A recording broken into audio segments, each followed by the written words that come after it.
এখানে বোমাতঙ্ক, ওখানে বোমাতঙ্ক। প্রথমে আদালত দিয়ে শুরু হলো, দুদিন ধরে চললো। তারপরে এই যে পোস্ট অফিস, পাসপোর্ট অফিস, সব জায়গায় এত বোমাতঙ্ক এরকম ধারাবাহিকভাবে, এরকম কয়েকদিনের মধ্যে আগে দেখেছেন কখনো বলুন তো? এগুলো কিসের ইঙ্গিত বলুন তো? মানে ভূমিকম্প যেমন ভূতত্ত্বের ব্যাপার, এই বোমাতঙ্কেও কি ওই ভূতের তত্ত্ব লুকিয়ে আছে নাকি? এটা ভাবার মতো বিষয়। কিন্তু এই ভূতটা ইদানিং আমাদের জীবনে অত্যন্ত বাস্তব হয়ে উঠেছে। খেয়াল করে দেখুন, এই যে এই ভোটার তালিকা, সেখানে ভূত লুকিয়ে আছে কি না, বা ভূত তাড়ানোর জন্যই তো ওই এত আয়োজন, এসআইআর ঠেসআইআর কী সব বলছেন আর কি। মানে এসআইআরকে ধরে নিতে হবে শুধু ছাত্রছাত্রীরা না, স্যারকে ভূতেরাও ভয় পায়, এটা সবাই এটা ধরে নিয়েছে। কিন্তু সে পায় কি পায় না সে তো পরের কথা। এই ভূতেরা যে এবার ভয় দেখাতে শুরু করেছে সেটা তো আমরা দেখতে পাচ্ছি। এত বোমাতঙ্ক চারপাশে, এটা ঘটনা আমরা জানি যে আমাদের রাজ্যটা মোটামুটি বারুদের স্তূপের ওপর বসে আছে আর কি।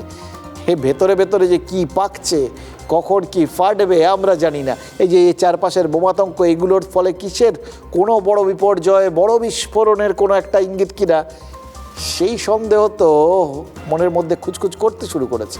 এই যে মঙ্গলবার থেকে শুরু, আজ বৃহস্পতিবার, এই 3 দিনে এই যে ধারাবাহিকভাবে post office, court, passport office, এগুলো যে হুমকি দিয়ে ইমেল এসছে, এখানে বোম আছে, ওখানে বোম আছে। এবং সে বোম ছোটোখাটো বোম নয়, RDX থাকার কথা বলছে লোকজন। কিন্তু কারা মেলগুলো করছে, কারা ভয় দেখাচ্ছে, এই ভূতেদের পরিচয় তো এখন পর্যন্ত জানা যায়নি। মানে রেদার এদের ভূত বলাটাই স্বাভাবিক, কারণ মানুষ হলে নিশ্চয়ই জানা টানা যেত। জানা যাচ্ছে না যখন, ওই ভূত ঠুতের মতো কেউ একটা এরকম ধরে নিলে অন্তত মানসিক শান্তি হবে আর কি। এবং সেদিক থেকে দেখুন, এটাকে আমরা কিন্তু ওই ভূত বলে, ভূতের উপদ্রব বলে হালকাভাবে নিয়ে নিতে পারছি না। কারণ ওই যে চাষিদের কথা বললাম, কৃষক যেরকম মাটিতে বুড়ো আঙুল ছুঁয়ে বুঝে যান মাটির চরিত্রটা কীরকম, তেমনই এই ইমেলে হুমকি আসার পর থেকে আর কিছু বুঝুক চাই না বুঝুক, ওই রাজনীতির চাষিরা কিন্তু বুঝে গেছিলেন এই ইমেল কোনো সাধারণ মেল বা ফিমেল নয়।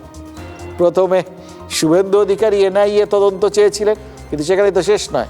CPM, বিজেপি, তৃণমূল, সমস্ত রাজনৈতিক দলের নেতারাই এখন এই হুমকি ইমেলের পেছনে ঠিক কতটা গভীর ষড়যন্ত্র লুকিয়ে আছে সেটা খুঁজতে ব্যস্ত হয়ে পড়েছেন।